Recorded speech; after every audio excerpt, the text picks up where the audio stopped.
कल Shiva home tuition में हमने जीन पियाजे के सिद्धांत के बारे में जानकारी प्राप्त की और आज हम लोग उसी कड़ी में लॉरेंस कोहलबर्ग के सिद्धांत के बारे में जानेंगे। लॉरेंस कोहलबर्ग, इनका जन्म 25 अक्टूबर 1927 को अमेरिका के न्यूयॉर्क में हुआ था। लॉरेंस कोहलबर्ग एक अमेरिकी शिक्षा मनोवैज्ञानिक थे। इन्होंने नैतिक विकास के चरण को प्रसिद्ध किया। वे शिकागो विश्वविद्यालय के मनोविज्ञान विभाग में तथा हार्वर्ड विश्वविद्यालय के ग्रेजुएट स्कूल में प्रोफेसर थे। लॉरेंस कोहलबर्ग ने नैतिक तर्कना या व्यवहार के सिद्धांत को प्रतिपादित किया, जिसे बेटर बिहेवियर भी कहते हैं। आज हम लोग इस वीडियो में उनके सिद्धांतों के बारे में विस्तृत रूप से जानकारी प्राप्त करेंगे। तो लॉरेंस कोहलबर्ग का प्रमुख सिद्धांत है नैतिक तर्कना या व्यवहार, जिसे अंग्रेजी में बेटर बिहेवियर भी कहते हैं। और इस सिद्धांत में उन्होंने 3 स्तरों के बारे में जानकारी दी और वे 3 स्तर हैं: पूर्व लौकिक स्तर, लौकिक स्तर और पश्च लौकिक स्तर।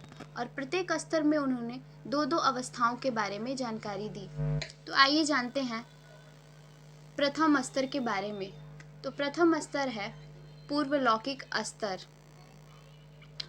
पूर्व लौकिक स्तर में उन्होंने बताया जिनका निर्माण दूसरे करते हैं तथा पालन बच्चे, अर्थात इसका निर्माण दूसरों के द्वारा होता है और इसका पालन बच्चों के द्वारा होता है। और पूर्व लौकिक स्तर में उन्होंने 2 अवस्थाओं के बारे में जानकारी दी। तो आइए जानते हैं प्रथम अवस्था के बारे में। प्रथम अवस्था सजा और आज्ञा पालन। इसमें उन्होंने सजा और आज्ञा पालन के बारे में बताया, चाहे कार्य उचित हो या अनुचित हो। और इसी के अंतर्गत उन्होंने द्वितीय अवस्था के बारे में बताया, कारण सापेक्ष कहा गया है, जैसे स्वयं और दूसरों के लिए उचित या अनुचित का ध्यान रखना। अब हम लोग दूसरे स्तर के बारे में जानकारी प्राप्त करेंगे, लौकिक स्तर। लौकिक स्तर में उन्होंने बताया यह स्तर स्वयं और दूसरों के बीच समन्वय, जैसे किशोर बालक राष्ट्र और समूह को नहीं बल्कि स्वयं के परिवार और अधिकारों को ध्यान में रखता है, तत्कालीन परिणाम और आवश्यकता को ध्यान में नहीं। और लौकिक स्तर में उन्होंने 2 अवस्थाओं के बारे में जानकारी दी। तीसरी अवस्था, कोई भी स्वीकृति अच्छा बनकर प्राप्त की जा सकती है। और इसी कड़ी में उन्होंने चौथी अवस्था में बताया कर्तव्य पालन, सम्मान की भावना और सामाजिक नियमों का पालन। अब हम लोग जानेंगे तीसरे स्तर के बारे में, पश्च लौकिक स्तर।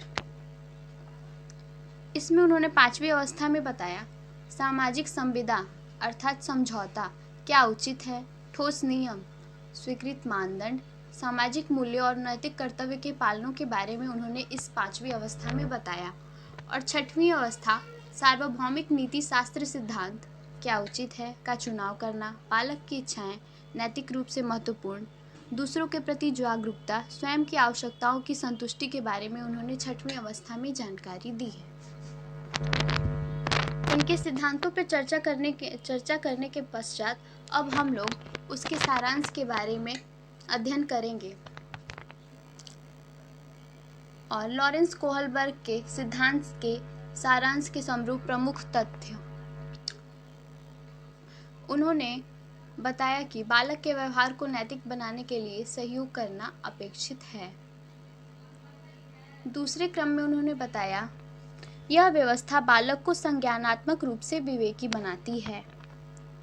और इसी कड़ी में उन्होंने तीसरे क्रम में बताया माता पिता बच्चे को निर्देशित करते हैं, व्यवहार को निर्धारित नहीं करते हैं। और इसी कड़ी में उन्होंने चौथी अवस्था में बताया बालक यह सीखता है कि कानून और सामाजिक मूल्य जीवन स्वतंत्रता के लिए जरूरी हैं। और इसी क्रम में उन्होंने 5वीं कड़ी में बताया नैतिक व्यवहार स्वचयनित होते हैं और वास्तविक व्यवहार की तुलना से तार्किकता इस सिद्धांत की विशेषता है। और इसी कड़ी में उन्होंने 6वें क्रम में बताया ईमानदारी को सम्मान, बेईमानी को हतोत्साहित करना इसका उद्देश्य है। और इसी कड़ी में उन्होंने 7वें क्रम में बताया नैतिक व्यवहार कमजोर भी हो सकता है, आवश्यकता अनुसार बालक के व्यवहार में परिवर्तन संभव है। अगर आप लोगों को ये वीडियो अच्छा लगे तो इसे लाइक करें, और हमारे चैनल को सब्सक्राइब करें। और मैंने लॉरेंस कोहलबर्ग के सिद्धांतों के बारे में आप लोग को बताया। ये मेरे टीचर भीम सर के द्वारा लिखित है।